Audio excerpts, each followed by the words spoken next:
नाज़रीन अस्सलाम वालेकुम। खबरनामे में आपका खैर मकदम है। पहले नजर डालते हैं सुर्खियों पर।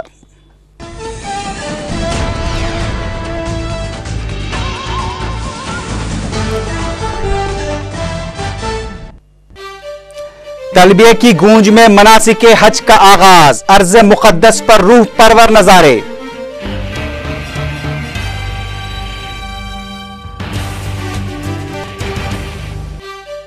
ओबलापुरम कांकनी स्कैम में चंद्रबाबू नायडू के खिलाफ भी तहकीकात होनी चाहिए, जगन मोहन रेड्डी का मुतालबा। कड़पा रुकने पार्लियामेंट से सीबीआई की 2 घंटे तक पूछताछ। जगन मोहन रेड्डी जल्द ही गाली जनार्दन रेड्डी के साथ जेल में होंगे, तेलुगुदेशम रुकने असेंबली की पेश कयासी।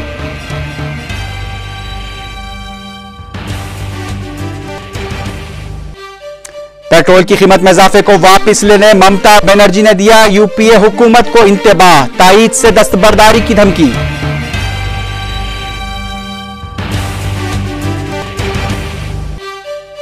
तेलंगाना वज़रा से इस्तीफे देने टीआरएस कायदीन का मुतालबा।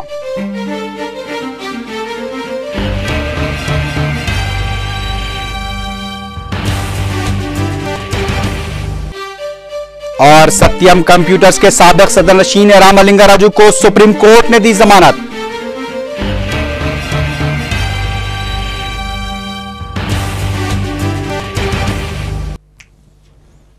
अब खबरें तफसील से।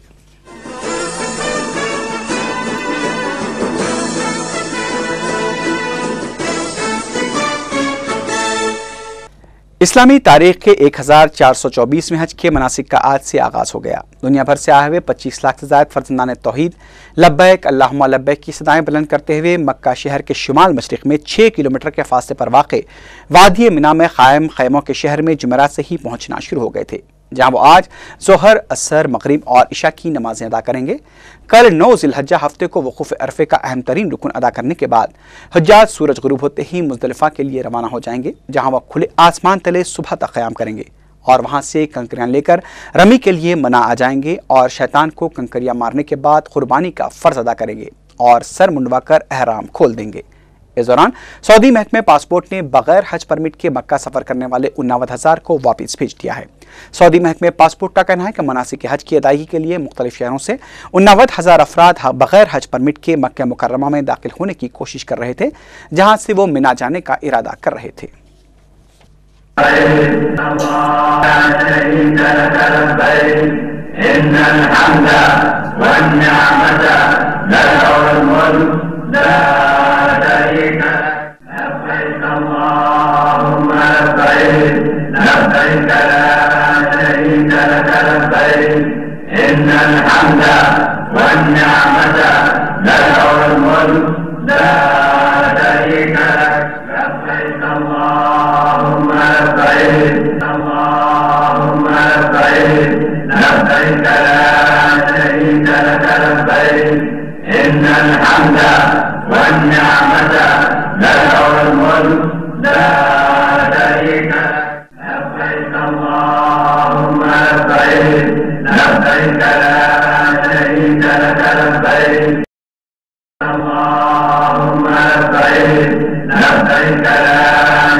रुकने पार्लियामेंट कड़पा वाईएस जगन मोहन रेड्डी ने ओबलापुरम कांकनी स्कैम में सदर तेलुगुदेशम चंद्रबाबू नायडू के रोल की भी तहकीकात करने सीबीआई से दरखास्त की है। कोठी सीबीआई दफ्तर पर अहदेदारों की जानिब से पूछताछ के बाद मीडिया से बात करते हुए जगन मोहन रेड्डी ने चंद्रबाबू नायडू हुकूमत की जानिब से 2002 में ओबलापुरम माइनिंग कंपनी को 64.2 एकड़ अराजी को लीज पर दिए जाने की तहकीकात का मुतालबा किया। जगन मोहन रेड्डी ने सीबीआई को लीज की दस्तावेजात भी पेश किए। जगन मोहन रेड्डी ने बताया कि 1996 में उस वक्त के चीफ मिनिस्टर चंद्रबाबू नायडू ने राम मोहन रेड्डी नामी एक शख्स को यह अराजी लीज पर दी थी और फिर 2002 में इस अराजी को राम मोहन रेड्डी से लेते हुए उसे ओबलापुरम माइनिंग कंपनी को दे दिया था। जगन मोहन रेड्डी ने बताया कि यह पूरा मसला उस वक्त की हुकूमत का है और चंद्रबाबू नायडू हुकूमत ने इस सिलसिले में ओएमसी को अराजी लीज पर दी थी, इसलिए चंद्रबाबू नायडू के खिलाफ तहकीकात की जानी चाहिए। जगन मोहन रेड्डी ने बताया कि उन्होंने तेलुगु देशम हुकूमत की जानिब से जारी किए गए जियो की कॉपी भी सीबीआई के हवाले की है। जगन मोहन रेड्डी ने वाजे किया कि उन्हें एक गवाह की हैसियत से सीबीआई ने तलब किया था और उन्होंने सीबीआई को इस मसले से जुड़े सवालात के जवाब भी दिए हैं। जगन ने कहा कि रियासती वजीर दाखिला सबिता इंद्र रेड्डी को भी गवाह की हैसियत से सीबीआई तलब कर चुकी है। जगन मोहन रेड्डी ने कहा कि चंद्रबाबू नायडू के हामी बाज अखबारात और टीवी चैनल्स इस मसले पर अवाम को गुमराह कर रहे हैं, जबकि मीडिया को अपना रोल जिम्मेदारी से निभाना चाहिए और उन्हें चंद्रबाबू नायडू की जानिब से ओएमसी को दिए गए लीज माहिदे को भी अवाम के सामने लाना चाहिए। जगन मोहन रेड्डी के हमरा एमपी राजमोहन रेड्डी, अरकान असम्बली जी बाबूराव, टी बालाराजू के अलावा वाईएसआर पार्टी के सीनियर लीडर अब्दुल रहमान अत्ताज भी मौजूद थे। कंपनी को ट्रांसफर इच्छिन जीवो जीवो कॉपी నేను सीबीआई की ఇవ్వడం జరిగింది। सीबीआई की ఇచ్చి చంద్రబాబు నాయుడు గారు ఓబులాపురం మైనింగ్ కు 2002లో తాను మైనింగ్ లీజ్ ట్రాన్స్ఫర్ చేసిన ఈ జీవోను ఆధారంగా చేసుకుని చంద్రబాబు నాయుడు గారు ఓబులాపురం మైనింగ్ కంపెనీకి తాను సహాయం చేశాడు అని చెప్పడానికి ఇంతకన్నా వేరే నిదర్శనం కావాలా అని చెప్పి అడగడం కూడా జరిగింది। చంద్రబాబు నాయుడు గారిని కూడా ఇదే మాదిరిగా తన హయాంలో 1996 తన హయాంలోనే రామ్మోహన్ రెడ్డి అనే వ్యక్తికి తన హయాంలోనే మైనింగ్ లీజులు ఇవ్వడం జరిగింది। ఆ తర్వాత 2002లో చంద్రబాబు నాయుడు గారే రామ్మోహన్ రెడ్డి దగ్గర నుంచి ఓబులాపురం మైనింగ్ కంపెనీకి మైనింగ్ లీజును ట్రాన్స్ఫర్ చేశారు। అది పూర్తిగా స్టేట్ గవర్నమెంట్ తనకు। खबरजियां जगन मोहन रेड्डी को सीबीआई के दफ्तर तलब किए जाने के मौके पर सीबीआई के दफ्तर वाक़ कोठी के पास जबरदस्त कशीदगी देखी गई। आज सुबह से ही जगन के सीबीआई दफ्तर की आमद को देखते हुए पुलिस के गैर मामूली इंतजाम किए गए थे। वाईएसआर पार्टी के कारकुनों की कसीर तादाद भी सीबीआई के दफ्तर कोठी के पास मौजूद थी। पुलिस को जगन के हामियों को काबू करने में काफ़ी मुश्किलात का सामना करना पड़ा। सीबीआई दफ्तर के आसपास की दुकानात को भी बंद करा दिया गया था। जगन मोहन रेड्डी जैसे ही सीबीआई दफ्तर पहुंचे उनके हामियों की जानिब से जबरदस्त नारेबाजी की गई। सीबीआई के अहदेदारों ने जगन मोहन रेड्डी से तकरीबन 2 घंटे से ज़ायद तक पूछताछ की। इस मौके पर मीडिया से बात करते हुए वाईएसआर पार्टी के लीडर अब्दुल रहमान अत्ताज ने कहा कि उन्हें अदलिया और कानून पर पूरा भरोसा है और जगन मोहन रेड्डी इस तरह की साजिशों से बाहर निकल आएंगे। ताहम उन्होंने ये भी इंतबा दिया कि अगर जगन मोहन रेड्डी को साजिश के तहत गिरफ्तार किया गया तो रियासत आग का गोला बन सकती है।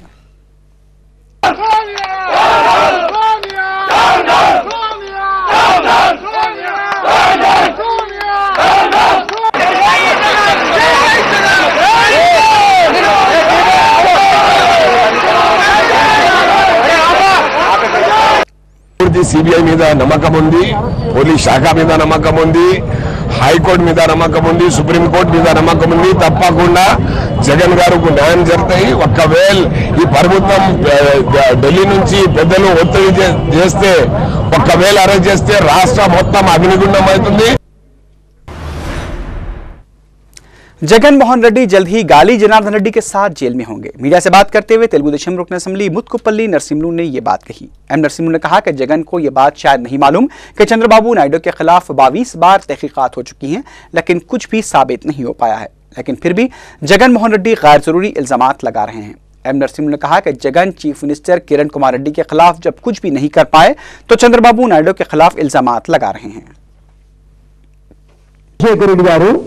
ముఖ్యమంత్రిగా ఉండి చంద్రబాబు నాయుడు గారి మీద అనేక 22 ఎంక్వైరీలు చేశాడు। ఏ ఒక్క ఎంక్వైరీలో కూడా చంద్రబాబు నాయుడు గారి మీద ఒక్క ఆరోపణ కూడా రుజువు చేసుకోలేకపోయారు। కాబట్టి ఇవాళ ఆయన కొడుకున మరి అక్కస్తను మాట్లాడుతున్నట్టు కనబడుతుంది తప్ప మరొకటి కాదు। మీరు చూస్తారు కదా ఆయన మాటలు గాలి జనార్దన్ మేము ఇద్దరు అన్నదమ్ములమే, పుట్టింది ఆయన బెంగళూరులోనే, ఏదైనా ఇద్దరం ఒకటే తల్లి కడుపులో పుట్టినట్టుగా మాట్లాడుకున్నారు. ఫైనల్ ఏం జరిగింది, ఆయన ఎవరో నాకు తెలియదు అనే పరిస్థితిలో జగన్మోహన్ రెడ్డి ఉన్నాయంటే ఆయన సిద్ధశుద్ధి ఎంతుందో దీన్ని బట్టి అర్థమవుతా ఉంది. కాబట్టి ఇవాళ సిబిఐ ఎంక్వైరీ జరుగుతూ ఉంది. वाईएस जगनमोहन रेड्डी के हामी रुकने पार्लियामेंट सुब्रमण्यम ने जगनमोहन रेड्डी को सीबीआई की जानिब से तलब किए जाने पर वजाहत करते हुए कहा कि जगन को मुलजिम की हैसियत से नहीं बल्कि गवाह की हैसियत से तलब किया गया था। उन्होंने कहा कि मुकदमे में जगन को मुलजिम नहीं बनाया जा सकता क्योंकि जगन ने इस केस से जुड़ी किसी फाइल पर दस्तखत नहीं की है। ఓవైపు సిబిఐ అధికారులు జగన్ అక్రమాస్తులకు సంబంధించి విచారిస్తున్నారు కదా, దానికి సంబంధించి ఏమైనా దానికి దీనికి సంబంధం లేదు. నిన్న హోమ్ మినిస్టర్ గారిని పిలిచారు, ఈరోజు జగన్మోహన్ రెడ్డి గారిని పిలిచారు. ఏదైనా ఇన్ఫర్మేషన్ వాళ్ళకి పనికొచ్చింది ఇవ్వగలిగితే ఆ దోషులను శిక్షించడానికి అది పనికొస్తారు తప్పించి ఈయన దగ్గర నుండి ఎక్స్ట్రా ఇన్ఫర్మేషన్ ఏమి ఉండదు. వాళ్ళు ఎవరినైతే సస్పెక్ట్ చేస్తున్నారో ఈయన సాక్ష్యం కానీ ఈయన ఆధారాలు కానీ వాళ్ళకి ఏమైనా ఉపయోగపడతాయేమో ఆ దిశగా ఇది తప్పించి జగన్మోహన్ రెడ్డి గారిని దోషిగా కాదు. ఒక్కొక్కసారి रियासती हुकूमत ने चंद आईपीएस अहदेदारों के तबादले किए हैं। मनीष कुमार को डीसीपी साउथ जोन मुकर्रर किया गया है, जबकि सी युगानंद को डीसीपी माथापुर मुकर्रर किया गया है। Amit Garg additional commissioner law and order मुकर्रर किए गए हैं। अकुन सबरवाल को commandant Andhra Pradesh police force special battalion Warangal मुकर्रर किया गया है। अब्राहम लिंकन को प्रिंसिपल ट्रेनिंग कॉलेज अंबरपेट मुकर्रर किया गया है। संतोष मेहरा क्राइम और सिट के इंचार्ज होंगे, जबकि A Ravi Krishna DCP traffic police Hyderabad मुकर्रर किए गए हैं। टीआरएस अरकान असम्बली ने तेलंगाना वज़रा सबीता रेड्डी और जाना रेड्डी को शदीद तनकीद का निशाना बनाया है। साबिक वजीर कोमट रेड्डी वेंकट रेड्डी की भूख हड़ताल से इजहार यगानगत के लिए जाने से कबल मीडिया से बात करते हुए टीआरएस कायदीन ने कहा कि तेलंगाना वज़रा ने अलहदा तेलंगाना तहरीक में हुकूमत में रहकर हिस्सा लेने का ऐलान किया था, लेकिन तेलंगाना वज़रा के कौल फ़ैल का कोई भरोसा नहीं रहा है। टीआरएस कायदीन ईटेला राजेंद्र, हरीश राव, पोचारम श्रीनिवास, एस सत्यनारायण ने तेलंगाना के वज़रा और कांग्रेस अरकान असम्बली से इस्तीफे देने का भी मुतालबा किया।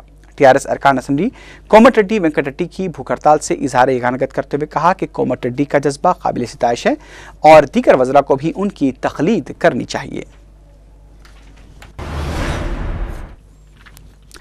हमने बहुत बर्दाश्त किया और 11 महीनों में 11 बार पेट्रोल की कीमत में इजाफा नाकाबिल कबूल है। पेट्रोल की कीमत में इजाफे से नाराज यूपीए की हलीफ जमात तृणमूल कांग्रेस की सरबराह ममता बनर्जी ने मीडिया से बात करते हुए इन ख्यालात का इजहार किया। ममता बनर्जी ने कहा कि हम अब तक काबीना में खामोश बैठते आए हैं, लेकिन अब मजीद खामोश नहीं रहा जा सकता। ममता बनर्जी ने यूपीए हुकूमत को तनकीद का निशाना बनाते हुए कहा कि यूपीए हुकूमत में राब्ते की कमी है। ममता बनर्जी ने कहा कि पेट्रोल की कीमत में इजाफे से कबल तृणमूल कांग्रेस को एतमाद में नहीं लिया गया। उन्होंने कहा कि अवाम पर मजीद माशी बोझ को बर्दाश्त नहीं किया जाएगा। ममता बनर्जी ने कहा कि यूपीए हुकूमत में मौजूद रहने या तायीद से मुताल्लिक फैसला वज़ीर आज़म की फ्रांस से वापसी के बाद लिया जाएगा।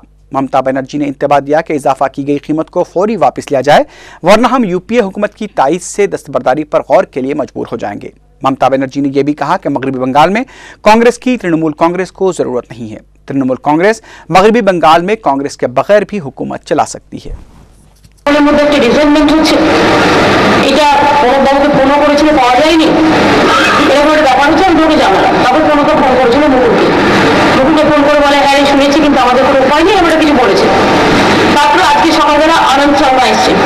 आनंद शर्मा के हमें बोलना डिटेल।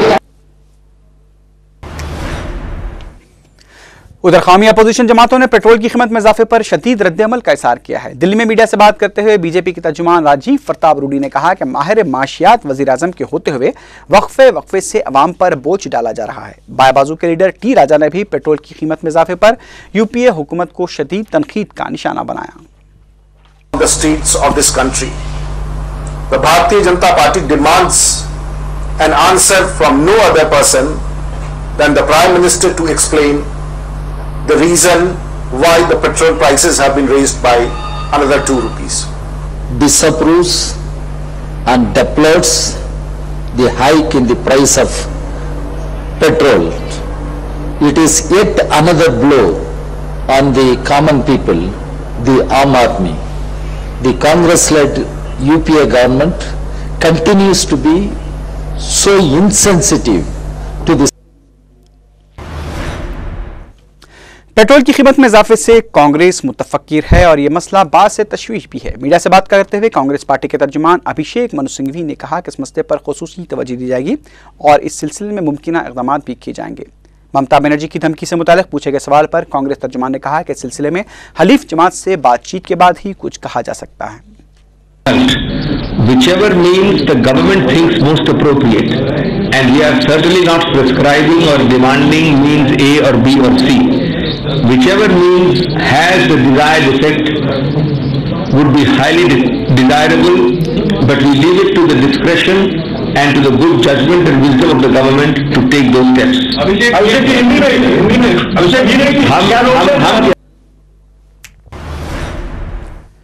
समाजी जहदकार अन्ना हजारे ने अपने 19 रोजा मौन व्रत को खत्म करने के बाद इस अज़्म को दोहराया कि जन लोकपाल बिल को मंजूर कराने के लिए उनकी जीदोजहद जारी रहेगी और वो अपनी जीदोजहद को अंजाम तक पहुंचाने के लिए बिल्कुल सेहतमंद हैं।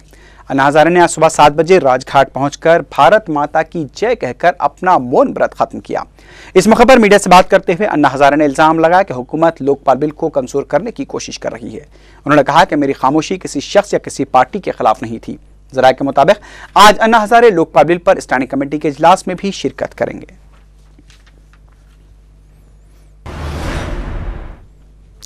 रियासती गवर्नर ESL नरसिम्हन की सालगिरह के मौके पर चीफ मिनिस्टर किरण कुमार रेड्डी, काबीनी वज़रा और DGP दिनेश रेड्डी ने राजभवन पहुंचकर उन्हें मुबारकबाद दी। इस मौके पर गवर्नर ने माजूर बच्चों के साथ केक काटकर अपनी सालगिरह मनाई।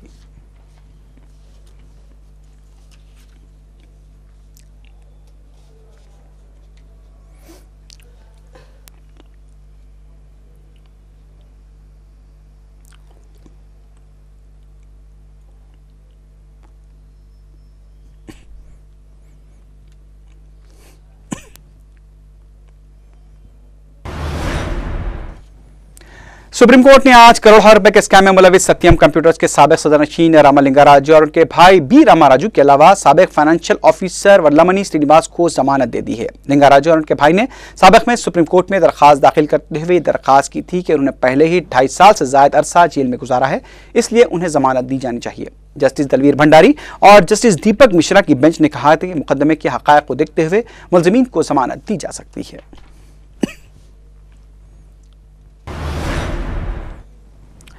आसिफ नगर सेंधी कंपाउंड में 2 औरतों के बेरहमाना कत्ल की वारदात पेश आई है। जराये के मुताबिक लीलाबाई और मुनीबाई को मौलिक हथियारों से कत्ल कर दिया गया है। पुलिस इस वाक़े की तहकीकात कर रही है।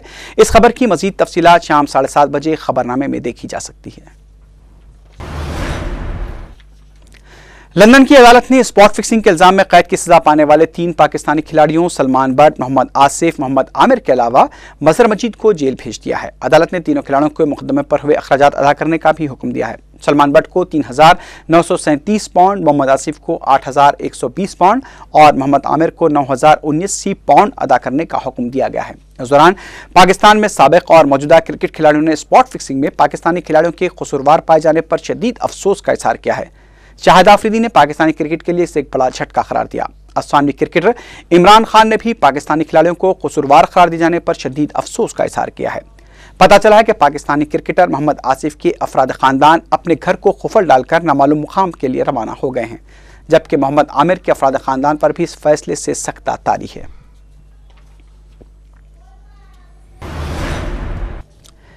इक़्तिसादी तौर पर तरक्की याफ्ता ममालिक G20 के अरकान ने यूरोप से अपील की है कि वो यूरोजोन को दरपेश इक़्तिसादी बहरान का फौरी हल तलाश करें।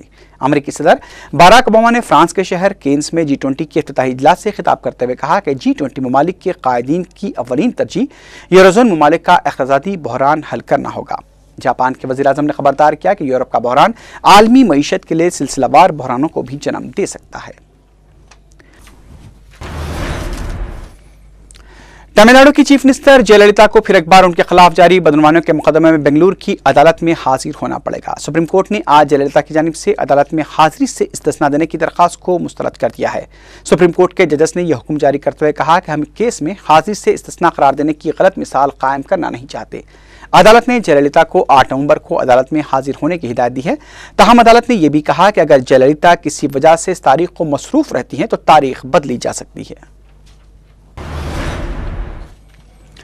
यूनान के वजीर-आज़म जॉर्ज पापांद्रेव ने कहा कि वो यूनान के लिए यूरोपीय यूनियन के बेल आउट प्लान पर रेफरेंडम कराने के फैसले से दस्तबरदार होने के लिए तैयार हैं। आज वजीर-आज़म पापांद्रेव पार्लियामेंट से एतमाद का वोट हासिल करने की कोशिश कर रहे हैं। गुज़िश्ता जुमेरात को पापांद्रेव की जानिब से रेफरेंडम के ऐलान पर यूरोपीय ममालिक भी हैरान हो गए थे। वाज़ेह है कि यूनानी अवाम की अक्सरियत यूरोपीय बेल आउट के खिलाफ है और वो यूरो करेंसी तर्क कर देने के हक में है।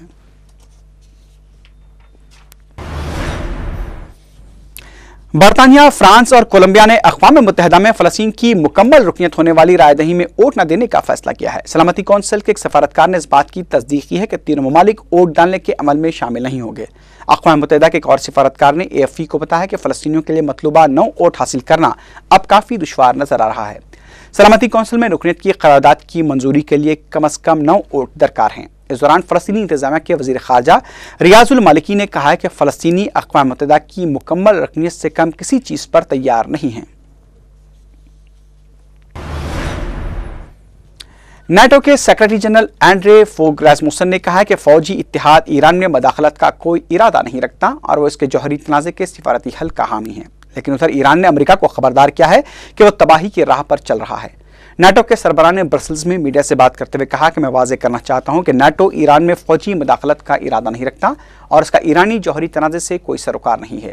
उन्होंने कहा कि हम ईरान के जौहरी मसले के सियासी और सिफारती हल के लिए बैनुल-अक़वामी कोशिशों की हिमायत करते हैं।